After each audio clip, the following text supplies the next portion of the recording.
siç e dini, unë kam një vendim të formës prerë në dorë. Vendimi ka vlerën financiare $50 milion plus. Dhe ky vendim është marrë nga të dyja shkallë, domethënë është vendim që duhet të ekzistojë, të ekzekutohet, të regjistrohet dhe ekzekutohet. Tani e fundit, para një jave, prokurori i përgjithshëm Orsian Qela, të cilin e kam takuar dhe personalisht, ka dalë në media, ka dalë në konferenca midis prokurorëve dhe ka thënë që është e patolerueshme që prokurorët të vënë në diskutim vendimin e gjykatës së apelit, që do të thotë vendimi i formës prerë. Domethënë, unë i kam bërë përsëri një letër prokurorëve të Tiranës, i kam bërë letër edhe për një takim së bashku midis kryeprokurorit, zvendësit ti dhe 2 shefa seksioni. Me qëllim, bile u kam kërkuar që në këtë takim ta bëjmë me video, me audio, dhe ti mbetet prokurorisë që në një moment X të çojmë gjykatës të regjistruar. Natyrisht ai takim nuk mund të më jepet mua si person, po ai mund të jepet gjykatës. Dhe është provë për ata, për përgjegjësi që kanë ata vetë. Për mosveprimin. E për shumë çështje të tjera që janë atje. Tani thelbësorja. Para rreth një jave i kam bërë një letër zonjës Eni Çobani. Me LM. Ja kam dërguar me LM, me lajmërim marrje. Në gjuhën postare quhet me LM, lajmërim marrje. Është marrë kjo letër nga zyra e zonjës Çobani. Unë i kam dërguar brenda vetëm vendimin e formës prerë. Për këtë që po sqarohet vendimin e formës prerë. Formës prerë, dhe i kam kërkuar që unë dhe krerët e prokurorisë Tiranës dhe të Spakut, ose përfaqësues të këtyre institucioneve, të vinë atje në sallën e gjyqit. Shihemi në gjyq. Shihemi në gjyq te Eni Çobani. Ashtu dhe miqtë tuaj kudo ku janë nga Zelanda e Re deri në sepse kokforcia e prokurorëve ka kaluar çdo limit. Domethënë, është e paimagjinueshme që ata njerëz të marrin kaq haptazi veprime kundër gjykatës. Është përmbysje institucionale. Domethënë është një hap antikushtetues i pastër. Ju mendoni tani që një zgjidhje që të ka ardhur në kokë ty është edhe shihemi në gjyq të Eni Çobani. Po, sepse shkuar deri në pikë një, ndërkohë që nuk reagojnë gjithë institucionet që Shqipëria, shqiptarët besojnë që ne po e trompetojmë me të madhe, kudo nëpër media dhe në botë, në Europë, gjithë ne themi që drejtësia shqiptare. Në fillim do flasim për rastin konkret, se nuk kam mbaruar historia. Pasi u muar letra dhe u mor në rekord nga sekretaria e zonjës Çobani, personale, më thot i ke bërë një letër avokates, bile unë në fillim se kuptova shumë mirë, se kuptova dhe shumë mirë avokates, sepse unë i flas gjyqtares, gjyqtare televizive, dhe më thot mua ke nevojë për takim për një konsulencë dhe zonja do para. Ora, si para? Do para që të bëj këtë konsulencën me mua para se të bëj hapat e tjera. Në fakt, kjo përgjigje më ka ardhur ndërkohë që letra nuk ishte hapur. Ishte marrë, por nuk ishte hapur. Të paktën kështu pretendoi. Edhe unë i thash asaj sekretares, dëgjoj çu bë mirë tash. Do t'ja japësh në dorë zonjës, sepse unë nuk kam nevojë për avokat. Unë kam në dorë një vendim të formës prerë, ka volur gjykata, nuk kam me avokat në këtë mes. Domethënë unë po kërkoj që fakti të bëhet publik, që institucionet, domethënë prokurorit, të jenë të detyruara të ekzekutojnë vendimin. Kaq. Dhe i kam thënë edhe këtë tjetrën, 2 herë se fola prap dje. Ki fol prap. Po kam folur prap dje. E mora unë. Po. Kam hapi telefonin. Sepse unë vajta te Klan TV dhe ata rojet atje më dhanë këtë numrin e kontaktit. Po që na doli prap kjo. Po kjo ishte. Po pra kjo. Dhe më tha mua, tha jo, tha. Është pronare e në Çobani Klanit? Ku di unë? Më tha mua, tha, po, domethënë vizita për tek, domethënë që të takosh në Çobani duhet të takosh me mua. Dhe po s'ke para mos hajde. Kaq thjesht. Sa para doshin ato? S'ka rëndsi. Unë s'kam asnjë kokë legu. Dhe unë ja thash 3-4 herë. I thash, problemi për mua nuk është të paguaj. sepse unë e quaj normale që çdo njeri që bën një punë, çdo njeri që bën një punë. Pra ti nuk është si kemi që të qartësojmë edhe me njerëzit që janë krijuar situata që diskutojnë që jo jeni çobani me para. Ai është shërbimi i asaj, ne po shkojmë vetë atje dhe ajo ka drejtë të paguhet. Ka dy anë. Një si avokate, në rast se unë do të kërkoja ndihmën e një avokati, ajo ka të drejtë të marrin para. Pa asnjë diskutim. Ashtu. Dhe por si gjyqtare dhe si përfaqësuese e një rrjeti televiziv kombëtar, pavarësisht se është privat, ajo ka një detyrim të madh moral, sepse unë nuk jam njeriu që kam nevojë për para, unë jam njeriu që e kanë grabitur deri në qindarkën e fundit. Është ndryshe të vjedhësh njeri për shembull ty të vodhën ty makinën, po ti ke shtëpinë, ke gruan, ke punën e tjera. Unë s'kam asgjë. As shtëpi, as punë, as para, as miq, as shok, të vërtet me fjalë. Asnjëri si unë në shtëpinë time. Domethënë, rasti nuk është i zakonshëm, është i jashtëzakonshëm. E dyta, një televizion kombëtar e ka për detyrë që të shikoj anomalinë e jashtëzakonshme që prokurorët guxojnë të hidhen kundër gjykatës dhe nuk as regjistrojnë, as ekzekutojnë vendimin e formës prerë, bile prokurori për të 1 milion të herë, po ju them prokuror Leonard Silopati e ka vendin në burg dhe askund tjetër, sepse midis të tjerave ka shkruar shfuqizoj vendimin e gjykatës. Nuk është e pa konceptueshme.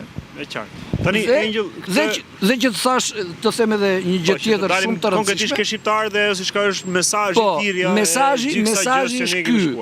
Anomalitë në Shqipëri janë të jashtëzakonshme dhe ligji nuk është ai që duhet. Marrja e vendimeve në dhomë këshillimi është një akt i patolerueshëm. Pse? Normalisht një gjyqtar mund të merret si një njeri i ndershëm, i moralshëm, që nuk mban anë, domethënë gjykon në mënyrë të drejtë etj. Po fakti është se treçereku i gjyqtarëve dhe prokurorëve kanë dalë me probleme të rënda. Ashtu dhe. Dhe shumë prej tyre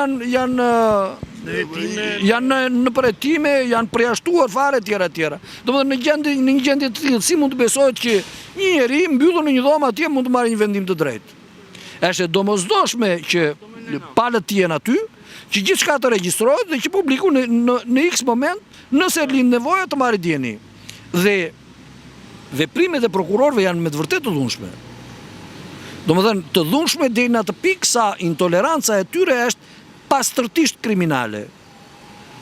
Dhe kjo ishte arsye pse unë kërkoj të dal atje para e çobanit, në prani të njerëzve, në një televizion kombëtar, që njerëzit sa më publike gjë, sa më transparente për njerëz.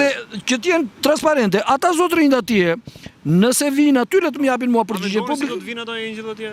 Pra si ti ke provuar gjitha forma. Atëre kuptoni një gjë, që mua s'më intereson fare vinë ata apo s'vinë, ata praktikisht ty të refuzuan.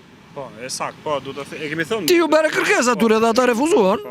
Atëre ata nëse refuzuan mos individ ose si altin. Atëre imagjinoni çfarë thot ligji. Nëse jeni çobani që aty ka funksionin e një gjyqtare dhe flet në publik, ju bën atyre një kërkesë dhe ata s'vin, ata kanë të humbur gjyqin. Ka që thjesht është. Ka diçka këtu. Ka që thjesht është. Nëse ata nuk vin, ligji thot po s'erdhe je i humbur. Ke pasoja. Kaq.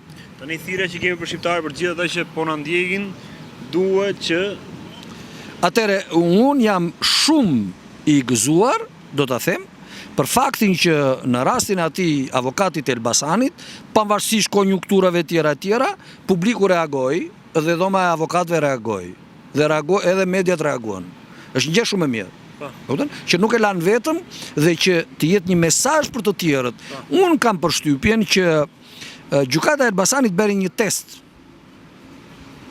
Ka një skenar tjetër thotë? Po, ka një skenar tjetër, këtë do ta themi në një situatë tjetër dhe në një moment tjetër, po që të mos i ngatrojmë gjërat dhe mos i ngarkojmë shumë publikun, po unë mendoj që pikërisht gjykata e Elbasanit ka bërë një test ku me dhunën ndaj avokatit ka dashur të japin një mesazh, por që i është kthyer në bumerang. Ka dashur të thotë që këtu sundojmë ne dhe pik, por fakti është që aty sundon ligji. Dhe ligji thot, gjykatësi dëgjon palët, shikon dokumentacionin, gjykatësi merr vendimin pasi gjykon palët. Palët debatojnë me njëri tjetrin, me të drejta të barabarta. Prokurori përfaqëson shtetin, avokati përfaqëson interesin e X-it. kaq. Janë të dy përballë. Gjyqtari nuk e ka të drejtën ti kundërvjet njerit në favor të tjetrit. Po, gjithmonë do të jetë me ligjin. Është akt penal. Është akt penal, është neni 253, domethënë njanshmëria e kodit penal. Dhe një dhe dyta, prokurori është atje për të prur prova. Dhe të kërkoj atë që kërkon sipas ligjit. Unë kërkoj dënimin kaq. Unë kërkoj të sekuestrohet, unë kërkoj të arrestohet apo ku djem ç'a kërkon ai. Të gjitha këto janë të përshkruara më së miri në ligj. Dhe nuk ka absolutisht asnjë arsye që prokurori të kërkoj mas kundër avokatit, dhe avokati e ka plotësisht në fakt avokati, pavarësisht se mund të duket një akt jo i ndërtuar mirë, por avokati me atë që ka bërë që ka thënë që do të kallëzoj penalisht, në fakt e ka paralajmëruar se shumë mirë mund të mbyllte gojën, të mblidhte provat dhe t'ia çonte prokurorisë për kallëzim penal. S'kishte fare nevojë ta paralajmëronte. Thjesht ka dashur që të evitoj, të evitoj një situatë tjetër akoma më të ndërlikuar dhe më të jo të mirë me fjalë për prokurorin. Që do kalojmë tani tek përmbledhja e kësaj videos, kësaj situate pra përsa i përket vendimit formës prayer dhe thjesht fare, kuptoni një gjë të nderuar shqiptar. Kur bëhet fjalë që nuk ekzekutohet një vendim i formës prayer, kur prokurorët hidhen haptazi në sulm kundër gjykatës dhe natyrisht kundër personit që duhet përfitoj, nuk është me all personal. Ka mbaruar alli personal. Këtu kemi një veprim të pastër antikushtetues dhe kriminal. Dhe nëse e lejoni, ju s'keni absolutisht asnjë lloj mundësie që të kundërveproni me.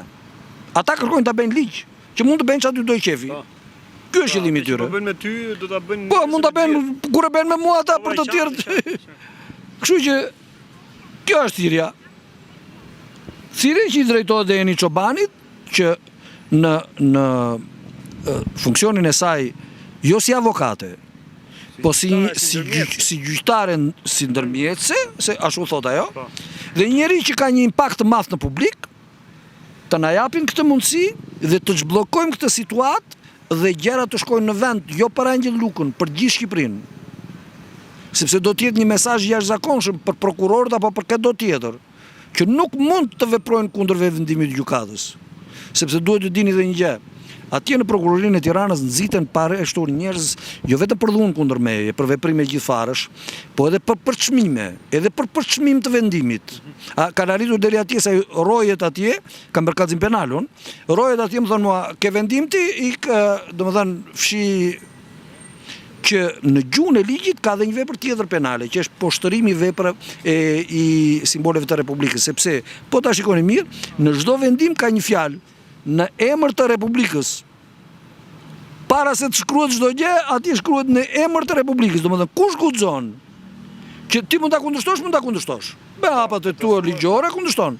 Po nëse ti tallesh, përçmon apo bën vepra të tjera denigruese kundër një vendimi gjyqësor, je i dënueshëm edhe për këtë. Ashtu. Kjo është mesazhi i parë.